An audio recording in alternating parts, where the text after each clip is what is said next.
નમસ્કાર મિત્રો, આપણા નવા બ્લોગમાં આપનું હાર્દિક સ્વાગત છે। આજે આપણે આવ્યા છીએ ભાવનગરમાં નારી ચોકડી પાસે આવેલ આખલોલ મહાદેવના મંદિરે। અહીંયા દર વર્ષે ભાદરવી અમાસના દિવસે આ મેળો ભરાય છે। તમે જોઈ શકો છો અહીં શેરાના પ્રસાદનું ખૂબ સારી રીતે વિતરણ થઈ રહ્યું છે અને લોકો અહીં દર્શન કરવા ખૂબ જ મોટી સંખ્યામાં આવવાનું ચાલુ થઈ ગયું છે। અહીંયા આજના દિવસે ખૂબ જ મોટી સંખ્યામાં પબ્લિક આવે છે અને બહુ જ ભીડ થાય છે। એ માટે આપણે અહીં વહેલા આવી ગયા હતા। પછી જેમ જેમ સાંજનો સમય થાય એ પ્રમાણે અહીં મોટી સંખ્યામાં લોકોનું આવવાનું ચાલુ થઈ જશે। તમે ક્યારેય અહીં ભાદરવી અમાસના મેળામાં આખલોલ મહાદેવ આવેલા? જો આવેલા હોય તો કમેન્ટમાં અમને જરૂર જણાવજો। તો મિત્રો ચાલો હવે આપણે પ્રસાદી લઈ લીધી છે। હવે આપણે આખલોલ મહાદેવ મંદિરના તમને દર્શન કરાવું। આ તમે જોઈ શકો છો રમકડાવાળાની બધા આવી ગયા છે। અહીં તમે જોઈ શકો છો મંદિરની ઉપર એક અહીંયા મંદિરની પાસે આ પુલ જેવું બનાવ્યું છે। આની ઉપરથી જ તે પસાર થઈને આપણે મંદિરે દર્શન કરવા જવાનું હોય છે। અહીં નીચેથી નદી પણ વહે છે, જ્યાં ઘણા ભાવિ ભક્તો પોતાની રાખડી પધરાવે છે અને પછી મહાદેવના મંદિરે દર્શન કરવા આવે છે। આ તમે જોઈ શકો છો મંદિરનું ખૂબ જ મોટું પટાંગણ છે। લોકમાન્યતા એવી છે કે આજથી 5000 વર્ષ પહેલાં પાંડવો અહીં આવ્યા હતા અને પાંડવો દ્વારા જ આ શિવલિંગની સ્થાપના કરવામાં આવી હતી અને ત્યાર પછી પાંડવોએ નિષ્કલંક મહાદેવે જઈને નિષ્કલંક મહાદેવની પણ સ્થાપના કરી હતી। અત્યારે આ મંદિરનું કામ ચાલી રહ્યું છે, તમે જોઈ શકો છો। દરેક ભાવિક ભક્તો પુલની પાખડી કોઈ પણ રીતે આમાં પોતાનો ફાળો આપી શકે છે।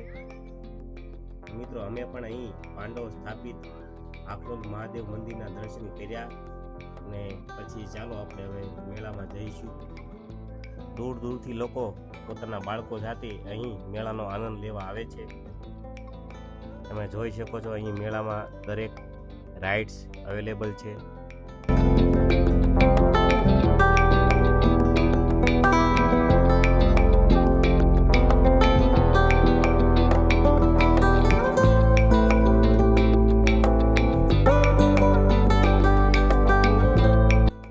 ખૂબ જ મોટી સંખ્યામાં ફૂડ સ્ટોલ પણ અવેલેબલ છે।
મિત્રો તમે પણ આ મેળામાં આવ્યા હોય તો કમેન્ટમાં હર હર મહાદેવ જરૂર લખજો અને આવા જ તે સારા ભાવનગરના વિડીયો જોવા માટે આપણી ચેનલ દિલથી ભાવનગરીને સબસ્ક્રાઈબ કરી લેજો અને આપણી ફેસબુક ચેનલ 111ને પણ સબસ્ક્રાઈબ કરી લેજો।